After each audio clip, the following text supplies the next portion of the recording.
It is Monday, February 19th, and it's kind of... Hi, buddy. Did you hear him cheep? He did. He's saying hello. Probably. I don't actually know for sure. We'll just say he is. We'll say he is. It's rather intermittently sunny and cloudy today, so the lighting's probably going to change quite a bit. Sorry about that. I don't know what to do about it. Okay, moving on. My Make Art That Sells Illustrating for Children's Books class starts today! Hooray! It kind of snuck up on me, actually. I've taken it once before. I am hugely into picture books. Hi, you're very happy. Oh, it's the sun. He's really excited about the sun. He's been really quiet lately and it's been super cloudy. Sorry. What was I saying? I love picture books. I've always loved picture books. I'm constantly going to the library and maxing out the checkout limit, which is only 50, by the way. That is so low. I made a list for my newsletter subscribers, and I'm planning on doing some videos like a library haul and maybe like flip-throughs of some of my favorite ones, things like that for you guys here on the YouTube channel too. So don't worry, you're not gonna totally miss out on that one. I'm normally an extremely introverted person. I am very socially awkward and have some social anxiety, but all of that goes away when I am in a children's bookstore or the children's section of a bookstore, and there are people there that are obviously looking for books. I literally cannot stop myself from being like, oh, here, you need this one. What age of child? Anything by this author. You really have to read this one. They're gonna love it, I promise. This one's so good. I am probably super annoying. If this has ever been you, I apologize. But at the same time, I'm pretty sure you brought home some good books, so you're welcome. It has been a long-term dream of mine to illustrate for picture books and potentially write my own and illustrate them, or my husband and I have thought about writing and illustrating them together, which would be very fun. He's a teacher, by the way. I love picture books. And I think quite a few of you do too. So this whole class might be of some interest to you. So I'm very excited that my Make Art That Sells Illustrating for Children's Books class, or MATS ICB for short, is starting today. Make Art That Sells is a website or like a program. I don't really know what to call organization. I'm not really sure what to call it. Anyway, it is run by Lila Rogers, who was a freelance artist for many, many years, became an art agent, and has now, along with some other people, put together all these classes to help artists and illustrators enhance their portfolios, learn more about getting into various markets. It is awesome, guys. There are so many wonderful classes, guys. So many wonderful classes. They're super helpful. I've taken a few of them. And by the way, none of this is endorsed or sponsored in any way. Lila Rogers does not know who I am, except that I took this class the last time it was offered, but that was with like 300 to 400 other students, okay? So Lila Rogers doesn't know who I am. And neither does Zoe Tucker. Zoe Tucker, by the way, is co-teaching this Illustrating for Children's Books class, and she is the bomb. Can I say that? That's pretty dated. But, okay, seriously, guys, she's amazing. Zoe writes all the text, or almost all the text, for the class. It's very fun. We get 3 different texts to choose from. You pick one, and that's the one that you illustrate throughout the 5 weeks. So at the end, you have a very cohesive group of pieces to put in your portfolio. It's fantastic. You can learn more about all of that by going to makeartthatsells.com. The last time I took this class in October, it's a 5-week class, super intense. I grew more as an artist during that 5 weeks than I think I had grown for at least an entire year before that. It's great. It's hard, but it's so great. I think there's going to be a lot of really good things that I can learn this time. Different things, though, which is why I really wanted to take the time to sit down and think about what do I want to get out of it this time. My work situation is kind of different at the moment. I want to give both the custom projects that I have right now and the class the time and space that they both need to do both of them well. And I wanted to be really intentional about that as I go into this class. It's a very intense class. It takes a lot of time, and I wanted to make sure that I'm really focused. But last time, at the end of the class, this is my class binder from last time, by the way, and this is also not all of the materials. Look at this.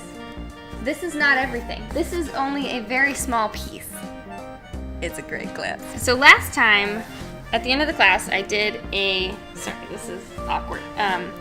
I did a bit of a reflection on what I learned, and here are a few things. Publishers aren't as scary as they seem. No one is ever ready and perfect. Art directors are your friends. You have to get your work out there and be seen. No duh, right? But you do, and I feel like it's one of these things, at least I knew it, but I didn't really know it. Be where you are right now. It's okay. I say that all the time to people now because it's really important, and I didn't fully grasp that until last time. You are where you are, and that's great. Where you are is great. Sure, you're trying to get better. I'm trying to get better. Everyone's always trying to get better and settle into who they are as an artist and what they want to do. It's always happening. It's always. I've said this in the Arts 2 podcast. Everyone is always on this constant journey of becoming, and that's good. So be where you are. Keep working toward what you want, but don't kick yourself about not being there yet. It's counterproductive. It doesn't help you. I have to remind myself of this all the time, really. It's a constant struggle. So me telling you this is also me telling me this. Where you are is okay. It's good. Just keep going. Just keep going. Okay. Oh, here's a question they asked. What did you discover you were really good at? I'm good at visual storytelling. I feel good about that. Own that. Be like, yeah, I am good at visual storytelling. I think a lot of the times, I'm so guilty of this, and I think a lot of the time you probably are too. You think it's bad of you to think that you're good at something, or to think, oh, I really know how to do this part, that particular piece, I've got that down. Thinking that feels bad, but it's not bad. It's true. Own it, and celebrate it, because then that's one thing. You can keep practicing, right? But you can focus on other things too to just keep picking up your game. There's always things we can improve on, but there's also always things that we're good at. Remember that and keep going. Sorry, I'm pointing a lot. Okay, so I said I want to loosen up enough to break rules where it matters. Really trying new things and beefing up my portfolio. Just keep practicing so my style can emerge. This is something I talked about in the Arts 252 podcast that came out recently. It's part of their Patreon. Finding your style is a struggle, I think, for everybody, and there's always moments when you're like, oh my gosh, I don't know what my style is. Everyone else knows what their style is. But I think it's a matter of just keep practicing. Just keep practicing. And everyone's style is always evolving. So again, keep on keeping on. We're all constantly improving and becoming, and it's good. It's okay.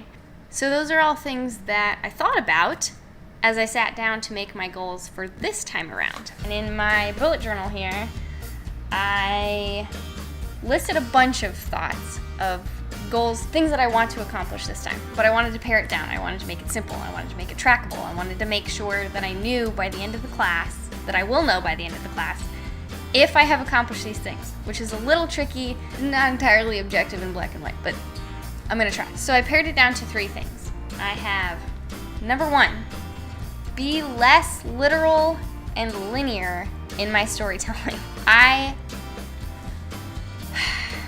a perfectionist. Hello, my name is Gracie.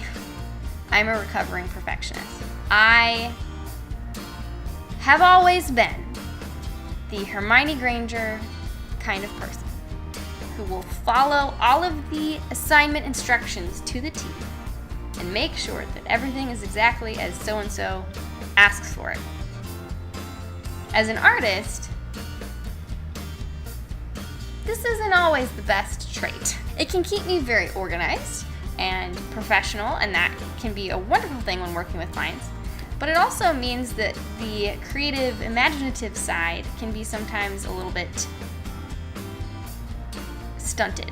I just tend to go very straightforward and don't really do as much thinking outside of the box as I think I'm capable of.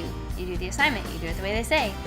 That's how you get good grades. Good grades are really important. Like, you have this drilled into you your whole life, right? But one thing I want to do is break out of that in a healthy way, to really come up with different things and try things in new ways and not necessarily do the expected thing every time.